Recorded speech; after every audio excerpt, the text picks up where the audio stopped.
हमारे चैनल को सब्सक्राइब करना ना भूलें। यहाँ हजारों कहानियां हैं आपके लिए। 63। ऋषभ की बातों को अनसुना करते हुए शिविका ने उसे अंदर बुलाया। हाँ हाँ आओ, मैंने ही बुलाया था तुम्हें बात करने के लिए। इस तरह से पूछने की जरूरत नहीं है ऋषभ, और तुम कब से फॉर्मेलिटी करने लगे? ऋषभ ने फिर से ताना मारते हुए बात का विषय उसी दिशा में मोड़ते हुए कहा। अब जिनके साथ फॉर्मली बात करनी है उनके साथ एकदम फ्री होकर बात कर रही हो, तो मुझे लगा शायद मुझे ही परमिशन लेनी चाहिए। शिविका ने फिर से विषय बदलने की कोशिश की। अब क्या मतलब है तुम्हारी इस बात का ऋषभ, और आज तुम ऑफिस नहीं जाओगे क्या? वैसे यहाँ आकर बैठो पहले, मुझे तुमसे बात करनी है। ऋषभ ने फिर एक के बाद एक शिकायतें करनी शुरू कर दी। हाँ, बात तो मुझे भी करनी है, लेकिन समझ नहीं आ रहा कि शुरू कहाँ से करूं। और वैसे भी कल आपने बेवजह उस हर्षिता के सामने मुझे डांटा। मैंने ऐसा भी क्या बोला था उससे? और अभी अपने असिस्टेंट से इस तरह कॉल पर बात, वैसे उसे यहाँ बुलाना इतना भी जरूरी नहीं था। शिविका फिर से अपनी तरफ से बात संभालने वाले अंदाज में उसकी बात का जवाब देते हुए बोली, अरे क्यों नहीं जरूरी है, और तुम इस तरह से क्यों बोल रहे हो? वैसे भी मैंने उसे काम के लिए ही बुलाया है। और ऋषभ ने उसे याद दिलाते हुए कहा, दी, मुझे लगता है शायद आप भूल रही हो कि आपकी एंगेजमेंट हो चुकी है किसी और से। लेकिन कोई बात नहीं, अगर आप अपने असिस्टेंट को पसंद करती हो तो मुझे भी कोई प्रॉब्लम नहीं है, वो काफी अच्छा लड़का है। ऋषभ की ये बात सुनकर शिविका हंसने लगी और उसने हंसते हुए कहा, अच्छा लड़का है वो, रियली? और तुम्हें कैसे पता चला ये बताओ, और मैं उसे पसंद करती हूँ, तुम कुछ भी बोलते हो ऋषभ। ऋषभ ने अपने मन में चल रही बात आखिर शिविका के सामने रखी। अरे लगता है आप दोनों को साथ देखकर, और सच कहूँ तो दी, मैंने आपको किसी और लड़के के साथ कभी इस तरह से इतना क्लोज और फ्रेंडली होते नहीं देखा। वैसे सच कहूँ तो कहीं से भी बॉस और असिस्टेंट नहीं लगते तुम दोनों, उससे कहीं। उसकी बातें सुनकर शिविका समझ गई कि अब वो इस बात को और टाल नहीं सकती और उसे ऋषभ को आखिर सच बताना ही चाहिए। इसलिए वो पहले हंसते हुए बोली, मुझे नहीं पता था कि मेरा भाई इतना ऑब्जर्व करता है। मुझे तो लगा था बस अपने में ही रहता है, और जब देखो तब नशे में। ऋषभ मुंह बनाते हुए बोला, इतनी भी ड्रिंक नहीं करता मैं वी, बस कभी कभी जब कोई बात होती है तभी, या फिर पार्टी में दोस्तों के साथ। शिविका थोड़ा सा इरिटेट होते हुए बोली, हाँ हाँ ठीक है, मुझे सफाई देने की जरूरत नहीं है, और वैसे भी करण वही लड़का है जिसके साथ मेरी एंगेजमेंट हुई है, इसलिए तो ज्यादा दिमाग लगाने की जरूरत नहीं है। ऋषभ थोड़ी हैरानी से बोला, अच्छा सच में क्या? वैसे अपने असिस्टेंट के साथ ही एंगेजमेंट? सही है, बट आप तो बोल रही थी कि डैड ने सिलेक्ट किया आपके लिए, लेकिन अभी तो कुछ और ही लगता है। हैरान से ज्यादा वो परेशान और कंफ्यूज लग रहा था ये बात बोलते हुए, क्योंकि उसे लगा था अगर असिस्टेंट के साथ एंगेजमेंट हुई है तो हो सकता है ये लव मैरिज हो, क्योंकि उसने कई बार शिविका और करण को साथ में नोटिस किया है, और वो दोनों काफी वियर्ड बिहेव करते हैं, एकदम किसी कपल जैसा। शिविका हल्के से उसके सिर पर मारती हुई बोली, मैंने कहा ना तुझसे इतना दिमाग लगाने और सोचने की जरूरत नहीं है, तो फिर क्यों तू? ऋषभ फिर से बच्चों की तरह मुंह बनाकर शिकायत करते हुए बोला, अरे दी, ये कौन सी बात होती है? एक तो आपने एंगेजमेंट कर लिया, अपने भाई को बुलाया तक नहीं बताया, इकलौता भाई हूँ ने, फिर भी ऐसा ट्रीटमेंट, और ऊपर से आप जब पूछ रहा हूँ तो भी इस तरह से मिस्ट्री और सस्पेंस क्रिएट कर रहे हो। शिविका उसकी शिकायत दूर करते हुए बोली, अरे ऋषु, बताया तो था मैंने तुझे, और वैसे भी करण, हाँ शायद उसका नाम लेकर नहीं बताया था, लेकिन पता तो चल गया ना तुझे एंगेजमेंट के बारे में। और वैसे भी डैड ने ही सिलेक्ट किया था, वो तो बाद में कंपनी में इंटरव्यू के लिए आया, और सिर्फ इस वजह से तो मैं उसे रिजेक्ट नहीं कर सकती थी ना जॉब के लिए, कि वो मेरा होने वाला मंगेतर है। ऋषभ ने फिर एक सवाल किया, अच्छा तो मतलब अब आपने करण को और उसके साथ बने अपने रिश्ते को पूरी तरह एक्सेप्ट कर लिया है ना? शिविका अब तक उसके सवालों से पूरी तरह इरिटेट हो चुकी थी, इसलिए उसने बेमन से कहा, अब ये किस तरह का सवाल है ऋषभ? ऋषभ ने भी उसी तरह से कहा, नॉर्मल सवाल ही तो पूछा है, अब आपको जवाब नहीं देना तो कोई बात नहीं, कसम मैं ऑफिस के लिए निकल ही रहा था, लेकिन पता नहीं क्यों तबीयत थोड़ी ठीक नहीं लग रही, इसलिए सोच रहा हूँ आज ना जाऊँ तो कोई प्रॉब्लम? शिविका ने उसकी फिक्र करते हुए पूछा, क्या हुआ तेरी तबीयत को? ज्यादा ड्रिंक कर ली थी क्या कल रात गुस्से में? इसलिए ही हैंगओवर होगा शायद, और अगर कोई और बात है तो मैं डॉक्टर को कॉल करूं क्या? ऋषभ बेशर्मी से उसकी बात का जवाब देते हुए बोला, अरे नहीं, ज्यादा नहीं, बस गुस्से में एक बॉटल ही खत्म की थी कल मैंने, लेकिन उसकी वजह से नहीं है। और आप लोगों से तो कुछ भी बताना बेकार है, सारी बात मेरी ड्रिंक पर ही आ जाती है। और मैंने कहा ना, मैं इतनी भी ड्रिंक नहीं करता अब। शिविका ने सवालिया नजरों से उसकी तरफ देखते हुए पूछा, क्यों, अब ऐसा भला क्या बदल गया है? और वैसे भी तुम मुझे विश्वास दिलाने की कोशिश मत ही करो ऋषभ। ऋषभ अपनी ड्रिंक करने की हैबिट को लेकर कोई भी बात या ताने और नहीं सुनना चाहता था, इसलिए उसने एक गहरी सांस लेते हुए कहा, इससे अच्छा तो ऑफिस ही चला जाता हूँ मैं, बाय दी। इतना बोलते हुए ऋषभ बाहर निकला और उसने दरवाजे से करण को अंदर आते हुए देखा तो वो दरवाजे पर ही रुककर पीछे मुड़कर शिविका की तरफ देखते हुए बोला, दी, आ गया आपका असिस्टेंट कम फियांसे। शिविका गुस्से से दांत पीसते हुए बोली, ऋषभ के बच्चे, इसीलिए ही नहीं बताया था मैंने तुझे, मुझे पता था तू मुझे परेशान करेगा इस बात को लेकर। शिविका को गुस्से में देखकर ऋषभ हंसते हुए वहां से भाग गया और फिर आगे आते हुए एकदम से करण के सामने आकर रुक गया।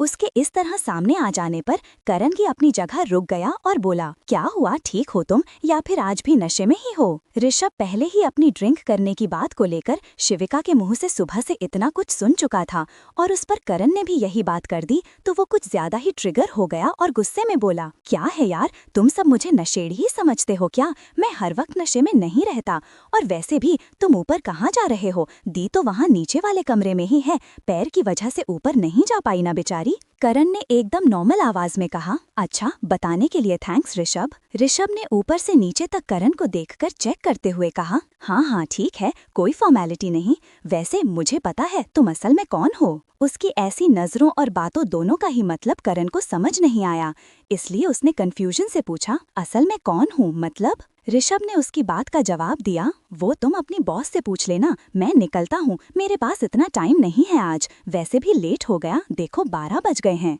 इतना बोलकर वो लगभग भागते हुए वहां से दरवाजे की तरफ आ गया। ऋषभ की ऐसी अजीब बातें करण के बिल्कुल भी पल्ले नहीं पड़ी, इसलिए वो कंफ्यूजन से अपना सिर हिलाते हुए वहां से उस कमरे की तरफ ही बढ़ गया जिस तरफ इशारा करके ऋषभ ने उसे बताया था कि वहां पर शिविका है। करण वहां पर पहुंचा तो शिविका बेड पर बैठी हुई कुछ सोच रही थी और करण कमरे के अंदर आया तो उसका ध्यान भी उसकी तरफ नहीं हुआ। तो करण उसके एकदम सामने आकर खड़ा हो गया और उसके चेहरे के सामने अपना हाथ मिलाते हुए बोला, आंखें खोलकर सो रही हो क्या, या फिर मैं ही इनविजिबल हूँ जो नजर नहीं आ रहा तुम्हें? शिविका एकदम ही हड़बड़ाते हुए बोली, हाँ करण, तुम नहीं नहीं, ऐसा तो कुछ भी नहीं है, तुम आगे आओ, नहीं मतलब जाओ, पहले काम का सामान लेकर आओ, सारा कुछ ऊपर ही रखा हुआ है और पैर की चोट की वजह से। करण भी उसकी बात के जवाब में बोला, हाँ हाँ पता है मुझे सब कुछ, तुम्हारी पैर का फ्रैक्चर और बाकी चीजें भी, मुझे इस तरह बार बार एक्सप्लेन करने की जरूरत नहीं है, रुको तो मैं बस लेकर आता हूँ। वैसे काव्या कहाँ है, अपने रूम में है क्या? शिविका ने उसे बताया, नहीं अभी तो वो वापस ही नहीं आई है, 2 बजे वापस आएगी। वैसे तुम यहाँ काम करने आए हो या फिर काव्या से मिलने? करण भी लापरवाही से उसकी बात का जवाब देते हुए बोला, अब तुम जो भी समझ लो, लेकिन यहाँ आया हूँ तो काव्या से मिले बिना तो नहीं वापस जाऊंगा, इतना तो पता ही है तुम्हें। शिविका ने मुंह बनाकर कहा, हाँ हाँ ठीक है, सब पता है मुझे। ऑफिस के रास्ते में ऋषभ कार से ऑफिस आ रहा था, लेकिन थोड़ी दूर पहले ही कार खराब हो गई और ड्राइवर काफी देर से कार का बॉनेट ओपन करके उसके सामने खड़ा है और अपनी तरफ से जो कुछ हो सका सब ट्राई कर रहा है, लेकिन फिर भी वो कार रीस्टार्ट नहीं हुई।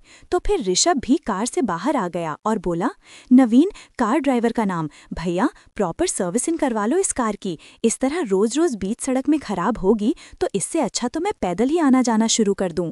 ड्राइवर ने सफाई पेश करते हुए कहा, अरे नहीं सर, मैं खुद ही हर हफ्ते से सर्विस के लिए लेकर जाता हूँ और पूरी तरह मेंटेन भी रखता हूँ, लेकिन अभी अचानक से पता नहीं क्या हो गया, कुछ समझ भी नहीं आ रहा। ऋषभ ने कार से अपना सारा सामान निकालकर हाथ में पकड़ते हुए कहा, जिसमें सिर्फ उसका मोबाइल फोन और सनग्लासेस ही हैं। तुम यहाँ पर खड़े होकर समझो इसमें क्या खराबी है, मुझे पहले ही देर हो रही है, आज घर से भी लेट निकला और सिर भी दर्द कर रहा है, इसलिए मैं तो ऐसे कार में बैठे नहीं रह सकता, मैं पैदल ही चला जाता हूँ यहाँ से, बहुत करीब है ऑफिस बिल्डिंग भी, सामने ही नजर आ रही है। तुम जाओ और शाम तक एकदम ठीक करवा कर लाना, फिर रास्ते में रुकने नहीं चाहिए ये, और अगर कोई खराबी हो तो मुझे पहले ही बता देना, मैं खुद ही घर चला जाऊंगा। ऋषभ की बातें सुनकर ड्राइवर के पास हाँ में सिर हिलाने के अलावा कोई और रास्ता नहीं बचा है। इतना बोलकर ऋषभ पैदल ही वहां से आगे आने लगा, लेकिन उसे ऐसा लग रहा है जैसे कि वो बिल्कुल भी चल नहीं पाएगा बुखार की वजह से, क्योंकि पहले ही उसकी तबीयत ठीक नहीं लग रही थी। लेकिन फिर भी वो अपनी बहन की वजह से यहाँ ऑफिस आ गया। ऋषभ वहां से थोड़ा ही आगे चला था कि तभी एकदम से किसी ने पीछे से उसे आवाज लगाई। ऋषभ को एक बार थोड़ी दूर से आती हुई अपने नाम की आवाज सुनाई तो दी, लेकिन फिर भी वो वहां पर नहीं रुका। उसने बस एक बार पीछे मुड़कर देखा, लेकिन उसे कोई भी जाना पहचाना नजर नहीं आया। तो फिर वो वापस आगे अपनी ही बिल्डिंग की तरफ बढ़ने लगा। हमारे चैनल को सब्सक्राइब करना ना भूलें, यहाँ हजारों कहानियां हैं आपके लिए। 64। ऋषभ अपनी बिल्डिंग की ओर पैदल बढ़ रहा था, तभी उसे अपने नाम की आवाज सुनाई दी। ऋषभ, ऋषभ, रुको। ये आवाज अनजान थी। ऋषभ को लगा नहीं कि कोई उसे बुला रहा है, इसलिए वो चलता रहा। तभी एक लड़की दौड़ती हुई आई और उसके कंधे पर हाथ रखते हुए बोली, हे, तुम ऋषभ हो ना? हम तानिया की पार्टी में मिले थे। मैं टीना हूँ, उसकी बेस्ट फ्रेंड। ऋषभ ने लड़की को देखा और मुंह बनाते हुए बोला, कौन तानिया, कौन टीना, मुझे कुछ याद नहीं। मैं कब किसकी पार्टी में जाता हूँ इतना हिसाब नहीं रखता। लड़की ने फिर ज्यादा ही दोस्ताना अंदाज में कहा, अच्छा, तो मैं तुम्हें याद नहीं? सीरियसली, हमने तो बात भी की थी और मैं तुम्हें पहचानती हूँ। तुम ऋषभ ही हो ना? ऋषभ ने बेबसी से सिर हिलाते हुए कहा, थैंक यू मुझे बार बार मेरा नाम याद दिलाने के लिए, लेकिन सच कहूँ तो तुम्हारा नाम बिल्कुल याद नहीं आ रहा। टीना, मीना, जो भी हो, इस तरह रास्ते में मेरे पीछे क्यों पड़ रही हो तुम? लड़की ने आंखें घुमाते हुए कहा, कुछ नहीं, बस तुम्हारी इस तरह सड़क पर मिलने की उम्मीद नहीं थी। उस दिन तो मर्सिडीज से आए थे तुम, वो क्या किसी और की थी? ऋषभ ने ताना मारते हुए कहा, अच्छा, तो ये पूछने आई हो? वैसे भी वो कार मेरी हो या किसी और की, मैं वो तुम्हें तो गिफ्ट करने वाला नहीं ना। लड़की ने भी उल्टा जवाब दिया, मुझे क्या गिफ्ट करोगे? पहले अपने लिए ही एक ले लो। इस तरह पैदल चल रहे हो, कम से कम टैक्सी तो कर लो। वैसे मुझे नहीं लगा था कि तुम इतने गरीब होगे। ऋषभ ने कहा, अरे मैं बहुत गरीब हूँ, लेकिन फिर भी मैं तुमसे पैसे मांगने नहीं आया, इसलिए प्लीज यहाँ से चलती बनो, मुझे इस तरह इरिटेट मत करो। लड़की ने मुंह बनाकर कहा, हाउ रूड, समझते क्या हो अपने आप को? तुम्हें लड़कियों से बात करने की जरा भी तमीज नहीं है। ऋषभ ने फिर खरी खोटी सुनाते हुए बोला, और तुम बहुत लड़कियों की तरह बात कर रही हो। इस तरह कौन सी लड़की किसी लड़के के पीछे पीछे भागती है? ये सुनकर लड़की को बुरा लगा। वो वहीं रुक गई और गुस्से से ऋषभ को घूरने लगी, लेकिन ऋषभ आगे बढ़ गया। लड़की पीछे मुड़कर चली गई। लड़की के जाने के बाद ऋषभ थोड़ा आगे बढ़ा, लेकिन उसके पैर आगे नहीं बढ़े। वो जमीन पर गिरकर बेहोश हो गया, लेकिन उसे लगा जैसे वो पूरी तरह जमीन से नहीं टकराया, बीच में ही किसी ने उसे पकड़ लिया। अब ऋषभ को अपना सिर किसी की गोद में महसूस हो रहा था।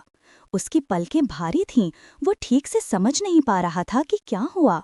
उसने आंखें खोलने की कोशिश की। उसे एक जाना पहचाना चेहरा दिखाई दिया, लेकिन वो कुछ बोल पाता इससे पहले ही वो फिर बेहोश हो गया। हे, क्या हुआ तुम्हें? उठो, उठो ऋषभ, समवन हेल्प, कोई है यहाँ पर? जिस लड़के ने उसे गिरने से बचाया था, वो उसके चेहरे पर हल्के हाथ से थपथपाते हुए उसे होश में लाने की कोशिश करने लगा। ऋषभ पूरी तरह बेहोश था। उस लड़के ने उसके चेहरे को छुआ तो उसे पता चला कि ऋषभ की बॉडी बहुत चल रही है और उसे तेज बुखार है। ये लड़का कोई और नहीं, समर था। उसका कोचिंग सेंटर उसी रास्ते से आगे था। वो अक्सर यहाँ से पैदल जाता था, इसलिए उसने ऋषभ को उस दिन भी देखा था और आज भी वो अपने कोचिंग सेंटर जा रहा था। तभी उसने ऋषभ को गिरते हुए देखा और उसकी मदद के लिए गया। समर ने आवाज लगाई, लेकिन कोई मदद के लिए नहीं आया। समर ने बेहोश ऋषभ को अपनी गोद में उठाया और उसी बिल्डिंग की ओर बढ़ा जहां से ऋषभ उस दिन निकला था। समर जैसे ही ऋषभ को लेकर गेट के पास पहुंचा, गेट कीपर ने बेहोश ऋषभ को पहचान लिया और समर से पूछने लगा, क्या हुआ है हमारे साहब को? ये क्या किया तुमने और ये इस तरह बेहोश क्यों है? गेट कीपर के इल्जाम सुनकर समर घबरा गया।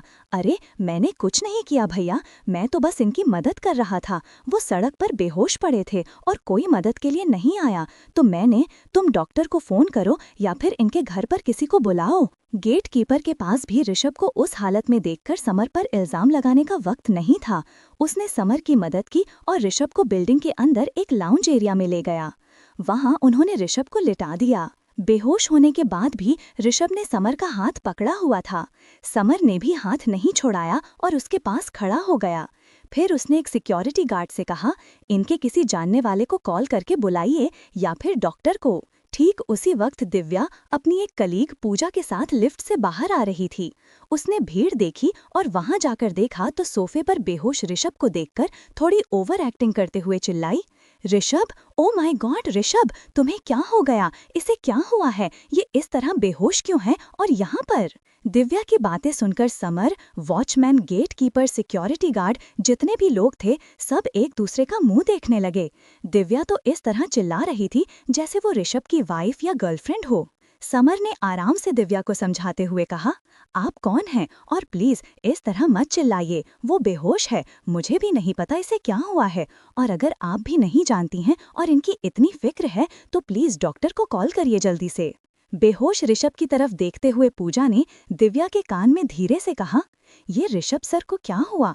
पिछले 1 हफ्ते से ऑफिस आ रहे हैं, शायद काम के स्ट्रेस की वजह से बेहोश हो गए होंगे, इन्हें आदत तो नहीं है। पूजा की बात सुनकर दिव्या ने उसे आंखें दिखाईं। पूजा चुप हो गई। दिव्या ने अपना मोबाइल निकालकर डॉक्टर को कॉल किया। डॉक्टर ने कहा कि वो अभी नहीं आ पाएंगे। दिव्या ने सीधा एम्बुलेंस बुला ली। कुछ ही मिनट में एम्बुलेंस आ गई। समर, दिव्या और एम्बुलेंस वाले ऋषभ को एम्बुलेंस में ले गए। जाते हुए दिव्या ने जतिन को इस बारे में बता दिया। जतिन को लगा कि उनकी बॉस का भाई बेहोश हो गया है। उसने सबसे पहले शिविका को कॉल किया। करण सारी फाइल्स और लैपटॉप लेकर नीचे वाले गेस्ट रूम में आया था। शिविका उसका इंतजार कर रही थी। उन्होंने काम शुरू भी नहीं किया था कि तभी शिविका का मोबाइल फोन बजा। करण रुक गया। शिविका ने जतिन का नंबर देखकर कॉल रिसीव कर ली। शिविका ने मोबाइल कान से लगाते हुए पूछा, हाँ जतिन, क्या हुआ, बोलो। करण ने उसकी तरफ देखा। जतिन ने क्या बोला ये करण को सुनाई नहीं दिया, लेकिन शिविका के चेहरे के एक्सप्रेशंस बहुत जल्दी जल्दी बदल रहे थे। उसके माथे पर बल पड़ गए और आईब्रो भी सिकुड़ गई थी। साफ पता चल रहा था कि वो कोई ऐसी बात सुन रही है जिससे उसे टेंशन हो रही है।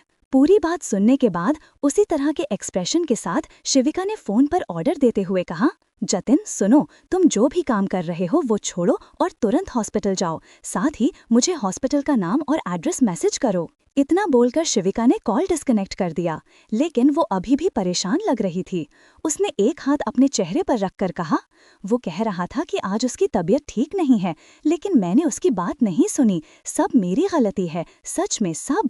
करण ये सब देख रहा था, लेकिन कॉल के बीच में उसने बोलना ठीक नहीं समझा। कॉल डिस्कनेक्ट होते ही उसने शिविका को ये सब बोलते हुए सुना। उसने शिविका का हाथ पकड़कर उसके चेहरे से हटाया और उसकी आंखों में देखते हुए पूछा, अरे लेकिन क्या हुआ, क्या गलती है तुम्हारी और किसकी तबीयत ठीक नहीं है? 1 मिनट, काव्या, वो तो ठीक है ना? और किसका फोन कॉल था? काव्या का नाम लेते ही करण थोड़ा घबरा गया, लेकिन उसने हिम्मत करके ये सवाल पूछा।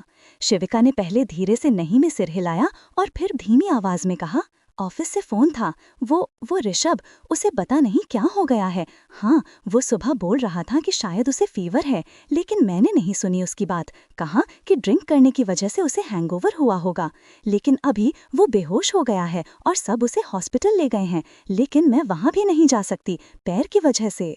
ये बात बोलते हुए शिविका इमोशनल हो गई।